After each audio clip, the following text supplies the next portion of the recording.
Hello साथियों, welcome to bullet. आप सभी को रामदेव का नमस्कार।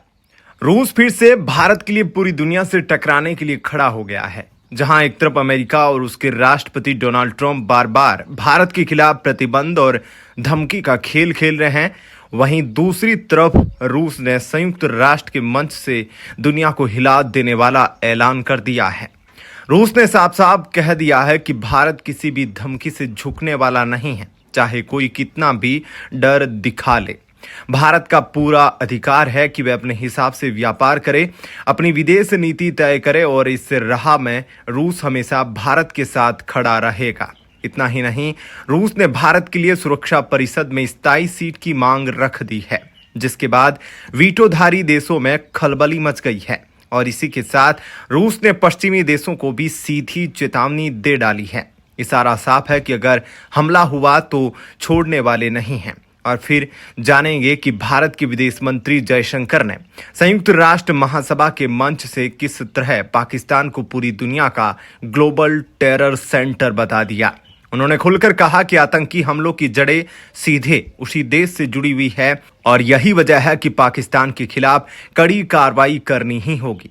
चौंकाने वाली बात यह रही कि पूरे भाषण में उन्होंने इंडिया शब्द का प्रयोग बिल्कुल नहीं किया। हर बार केवल भारत ही कहा और यह लहजा वहां मौजूद सभी को गहरी सोच में डाल गया। इसके बाद उन्होंने सुरक्षा परिषद में भारत की स्थायी सीट के लिए जोरदार मांग रखी और भारत के पक्ष में कई उपलब्धियां गिनाकर दुनिया को नया संदेश दिया। और इसी के साथ अमेरिका की धरती पर ब्रिक्स मीटिंग भी हुई, जहां डॉक्टर जयशंकर ने बेबाकी से उसी अमेरिका को करारा जवाब दिया जिसने बार बार भारत पर सवाल उठाने की कोशिश की थी। तो चलिए सभी खबरों को जानते हैं बेहद विस्तार से, आसान भाषा में। सबसे पहले भारत की स्थायी सीट पर रूस का बड़ा समर्थन सुनिए। तो देखिए, मामला यह है कि संयुक्त राष्ट्र सुरक्षा परिषद यानी यूएनएससी दुनिया का सबसे ताकतवर फैसला लेने वाला मंच है, जहां सिर्फ 5 देश स्थायी सदस्य हैं और उन्हीं के पास वीटो पावर है, यानी वही तय करते हैं कि अंतर्राष्ट्रीय स्तर पर कौन सा कदम उठाया जाएगा।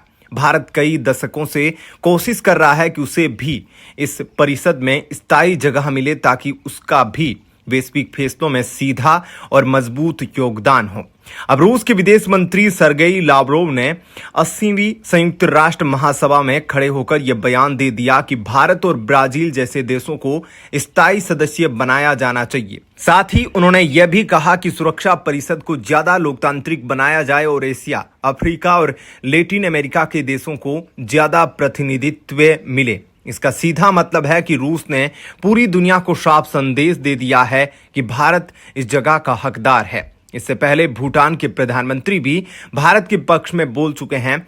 अब जब रूस जैसा शक्तिशाली सहयोगी खुलकर भारत के साथ खड़ा है तो भारत की इस लड़ाई में ताकत कई गुना बढ़ गई है और यह भविष्य में भारत के लिए बड़ी कूटनीतिक जीत साबित हो सकती है। अब यहां से आगे की जानकारी के लिए आप इस रिपोर्ट को देखिए। धन्यवाद सभी साथियों को। टीम बुलेट का नमस्कार। अब जरा पश्चिम को रूस की चेतावनी सुनिए। तो देखिए, लावरोव का बयान असल में पश्चिमी देशों को एक कड़ा संदेश था। उन्होंने साफ किया कि रूस का यूरोप या नाटो देशों पर हमला करने का कोई इरादा नहीं है, यानी रूस खुद युद्ध शुरू नहीं करना चाहता। लेकिन उन्होंने साथ ही ये भी कहा कि अगर किसी ने रूस पर हमला करने की कोशिश की तो रूस चुप नहीं बैठेगा और उसका जवाब बहुत सख्त और खतरनाक होगा। ये बयान ऐसे समय पर आया जब यूरोप और अमेरिका लगातार रूस को घेरने की कोशिश कर रहे हैं और यूक्रेन युद्ध को लेकर रूस पर दबाव बना रहे हैं। लावरोव ने असेंबली के मंच से ये माहौल बना दिया कि असली खतरा रूस से नहीं बल्कि रूस को है, यानी पश्चिमी देशों की रणनीतियां ही रूस की सुरक्षा के लिए चुनौती बन रही हैं। ये बयान हॉल में बैठे प्रतिनिधियों के लिए चौंकाने वाला था, क्योंकि रूस ने ये कहकर जिम्मेदारी अपने ऊपर से हटाकर पश्चिमी देशों पर डाल दी। अब दूसरी तरफ पोलैंड और एस्टोनिया जैसे नाटो देश दावा कर रहे हैं कि रूसी लड़ाकू विमान और ड्रोन उनके इलाके में घुस आए हैं। इसे लेकर उन्होंने खूब शोर मचाया और यूरोप में माहौल गरमाने की कोशिश की, लेकिन रूस ने इन आरोपों को सीधा झूठ बता दिया। रूस के विदेश मंत्रालय के अधिकारी व्लादिस्लाव मास्लेनिकोव ने कहा कि यह सब एक उन्माद है, यानी कृत्रिम डर फैलाया जा रहा है ताकि यूरोपीय संघ अपने देशों में सैन्य खर्च बढ़ा सके और जनता को यह विश्वास दिला सके कि रूस उनसे बड़ा खतरा है। रूस का कहना है कि उनके ड्रोन यूरोप में गए ही नहीं और ये सब महज एक राजनीतिक खेल है। साफ है कि रूस और पश्चिमी देशों के बीच अविश्वास इतना गहरा हो चुका है कि कोई भी पक्ष एक दूसरे की बात मानने को तैयार नहीं है और यही तनाव पूरी दुनिया के लिए चिंता का विषय बन गया है। अब जरा ग्लोबल टेरर सेंटर पर भारत का स्टैंड सुनिए। तो देखिए, विदेश मंत्री एस जयशंकर का पूरा भाषण भारत की नई सोच और आत्मविश्वास को दिखाता है। उन्होंने संयुक्त राष्ट्र महासभा में खड़े होकर दुनिया को बताया कि भारत का पड़ोसी देश आतंकवाद का सबसे बड़ा ग्लोबल सेंटर बन चुका है। वहां से आतंकियों को ट्रेनिंग मिलती है, वहां से फंडिंग होती है और वहीं से उनकी महिमा मंडन की फैक्ट्री भी चलती है। पहलगाम में हुआ हालिया आतंकी हमला इसका ताज़ा सबूत है, क्योंकि यह हमला सीमा पार से आया आतंकियों ने किया। जयशंकर ने साफ किया कि भारत चुप नहीं बैठेगा, उसने अपने अधिकार का प्रयोग किया है और आतंकी ठिकानों पर एक्शन लिया है। उन्होंने कहा कि आतंकवाद को खत्म करने के लिए उसकी जड़ों पर वार करना होगा, उसकी फंडिंग को बंद करना होगा और जो लोग आतंकियों को हीरो बनाते हैं उन्हें रोकना होगा। खास बात यह रही कि उन्होंने पूरे भाषण में इंडिया नहीं बल्कि भारत शब्द का इस्तेमाल किया, जो ये बताता है कि अब भारत अपनी सभ्यता, संस्कृति और आत्मविश्वास के साथ दुनिया के सामने खड़ा है। यह भाषा किसी डिप्लोमेटिक गोलमोल अंदाज की नहीं थी, बल्कि सीधी, सटीक और बुलेट जैसी धारदार लाइनें थीं, जो भारत का नया नैरेटिव और नई ताकत दुनिया को दिखा रही थीं। अब सुनिए कि उन्होंने यूएनएससी सुधार और परमानेंट सीट के लिए क्या कहा। तो देखिए, जयशंकर जी का मतलब यह था कि जब संयुक्त राष्ट्र बना था तब दुनिया का ढांचा छोटा था, लेकिन आज 80 साल में सदस्य देशों की संख्या 4 गुना हो चुकी है और वैश्विक एजेंडा भी बदल गया है। अब केवल युद्ध और सुरक्षा नहीं, बल्कि डेवलपमेंट और क्लाइमेट जैसी चीजें सबसे बड़ी प्राथमिकता बन चुकी हैं। ऐसे में सुरक्षा परिषद का स्ट्रक्चर भी पुराना नहीं रह सकता। उसमें स्थायी और अस्थायी दोनों तरह की सीटें बढ़ानी होंगी ताकि ज्यादा देशों को प्रतिनिधित्व मिले। भारत ने यहां यह भी दोहराया कि वो सिर्फ नाम के लिए नहीं बल्कि असली जिम्मेदारी उठाने के लिए तैयार है और ये उसकी गवर्नेंस कैपेसिटी का सबूत है। भारत शांति मिशनों में सैनिक भेजता है, मेडिकल ब्रिगेड मुहैया कराता है, गरीब देशों में शिक्षक और ट्रेनिंग नेटवर्क उपलब्ध कराता है, टेक्नोलॉजी और सस्ते प्रोडक्ट देकर विकास में मदद करता है। यानी भारत केवल भाषण नहीं देता बल्कि रियल वैल्यू ऐड करता है और इसलिए अब उसे सुरक्षा परिषद में बड़ा रोल मिलना चाहिए। अब सुनिए कि उन्होंने ब्रिक्स मीटिंग में क्या कहा। तो ब्रिक्स मीट में जयशंकर जी ने असल में 2 बड़े संदेश दिए। पहला, उन्होंने कहा कि आज कई देश हाई टैरिफ और कड़े नियम बनाकर ग्लोबल ट्रेड को रोक रहे हैं, जबकि ब्रिक्स जैसे समूह को नियम आधारित ट्रेड सिस्टम यानी रूल्स बेस्ड ऑर्डर की रक्षा करनी होगी ताकि दुनिया में कारोबार पारदर्शी और फेयर तरीके से चल सके।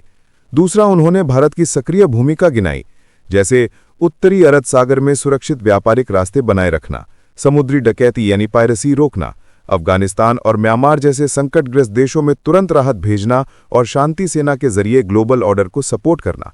पाकिस्तान पर जवाबी वार में भारत ने साफ कहा कि उसका ड्रामा और झूठ अब दुनिया को बेवकूफ नहीं बना सकता। खास बात यह रही कि इस मीटिंग में प्रधानमंत्री नहीं आए और इसे रणनीतिक कैलिब्रेशन माना जा रहा है, क्योंकि अब भारत का असली खेल उसकी प्रोफेशनल डिप्लोमेसी खेल रही है।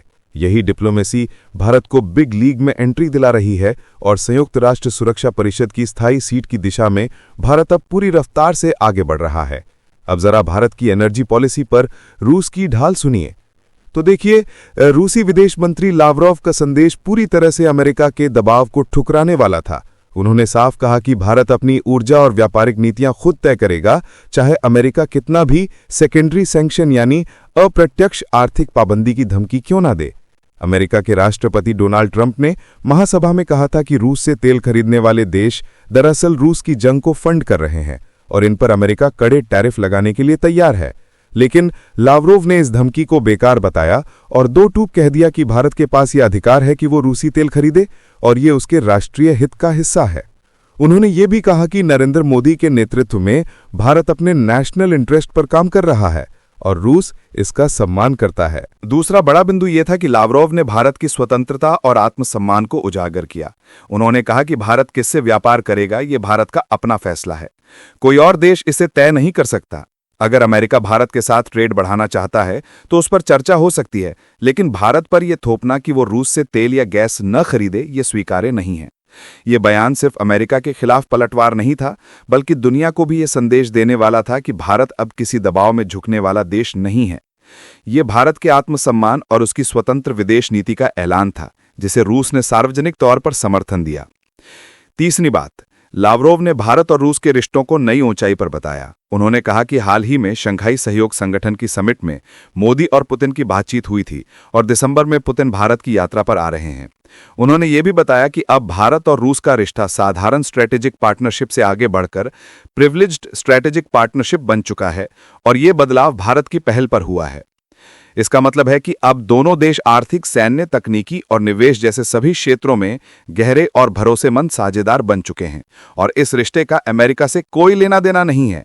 यानी चाहे वॉशिंगटन कितना भी दबाव बनाए, नई दिल्ली और मॉस्को के बीच रिश्ते किसी दबाव से नहीं टूटेंगे। इस वीडियो में फिलहाल इतना ही। जल्द मिलते हैं एक और नई अपडेट के साथ। जाने से पहले वीडियो को लाइक करके चैनल को सब्सक्राइब कर लें। धन्यवाद।